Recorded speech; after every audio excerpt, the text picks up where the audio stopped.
think the first question goes to Well, I think it's clear that we have a system that is not working. Now, we've got the best healthcare system in the world for those that can afford it. But I think we have to have a discussion about, is healthcare going to be a privilege or going to be a right? And I certainly believe it should be a right. Now, the question becomes, how do we pay for that? And how do we make sure that we have access for everybody to healthcare and to make it affordable for everyone?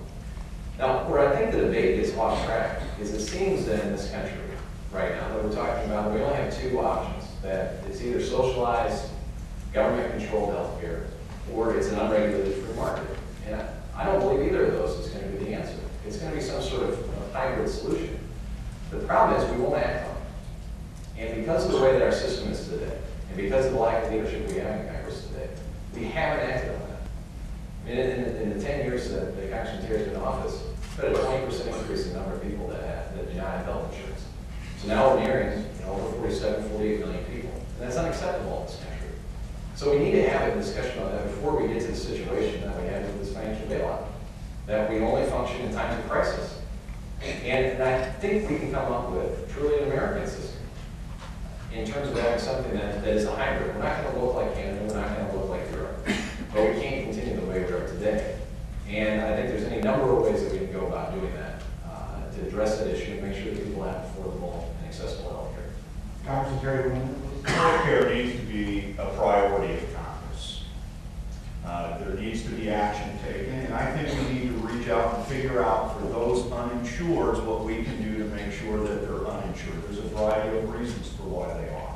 Some of them that they aren't employed at a place with health insurance, and that an individual policy is just too expensive. So what I propose is that we do multi-state pools, that we can put people that are uninsured into those pools, let insurance companies bid on them, then based on their income would be the level of premium support they would get.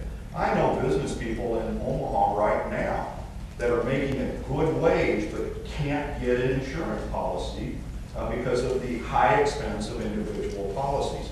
We can do medical savings accounts. We can empower the individual. There's a lot of things that we can do for the ultimate issue of the cost by using technology, putting the patient and the doctor in a special relationship where the doctor gets fed information all of the time. There's ways that we can reduce the cost. But I want to say one thing about a right versus a privilege, because those are legal terms of art. A right means that there's a constitutional amendment that will be passed that makes it a right. When it's a right under the Constitution, then it has to be done by the government. Congressman, I got to cut you off here. And then Mr. Esch, the clock is ticking. We're going to have to jump ahead to 2-minute closing statements, if that's okay with you. And Mr. Esch, Time flies. yours is first. All right. Well, again, thanks for having us tonight. And I think, as we all can see, that we need new leadership in this country. And, we've had Representative Terry has been in office now for 10 years.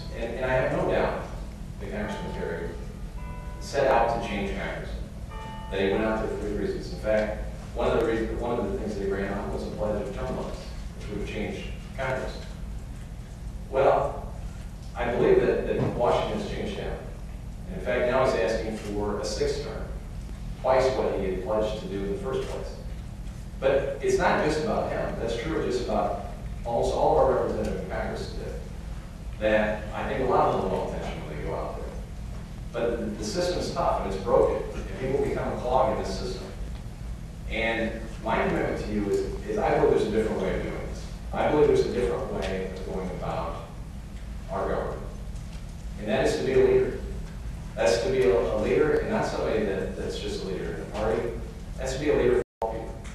And it's reaching across the aisle, and it's finding that common vision again that made us such a great country. And when we're able to do that, we're able to come together, put our differences aside, and come up with real solutions to problems. We're the greatest country in the world. But it's going to take new people to do that. Sending back the same people time and time again will not change things. And, we can only control so much here.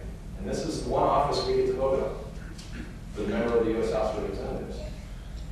And I'm asking you for your vote. And I'm asking for the trust that I can can hopefully restore that to you. That trust in our ability to change things and to move this country forward and put us back in a course of prosperity. Thanks. Congressman Terry. This is a defining moment in our history. We have a fragile economy. We have several other issues. And the time requires somebody that's been tested, has taken the hard votes, has worked hard for the constituents of the second district, and I've done that. It's important to have the experienced leadership at this time because, frankly, we need to be able to trust where we're going.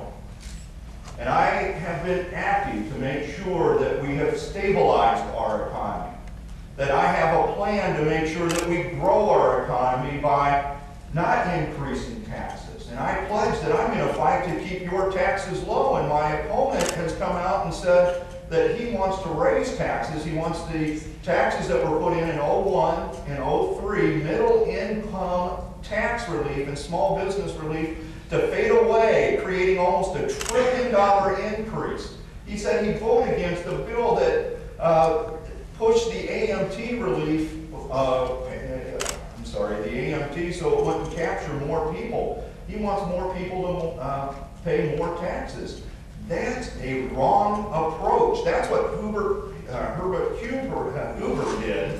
Sorry, President Hoover did.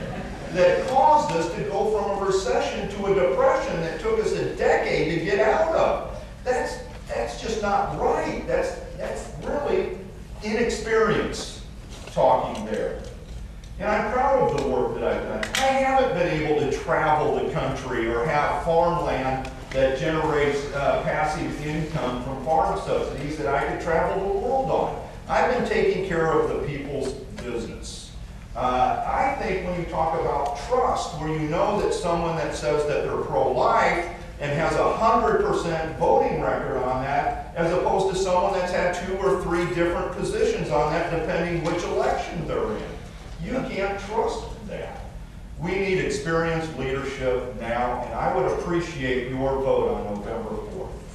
Gentlemen, thank you. I'd also like to thank, once again, Bellevue University for hosting the debate tonight and the Bellevue Chamber of Commerce for sponsoring this event. On behalf of Action 3 News, I'm Joe Jordan. Have a good night. If you want to applaud, now we do.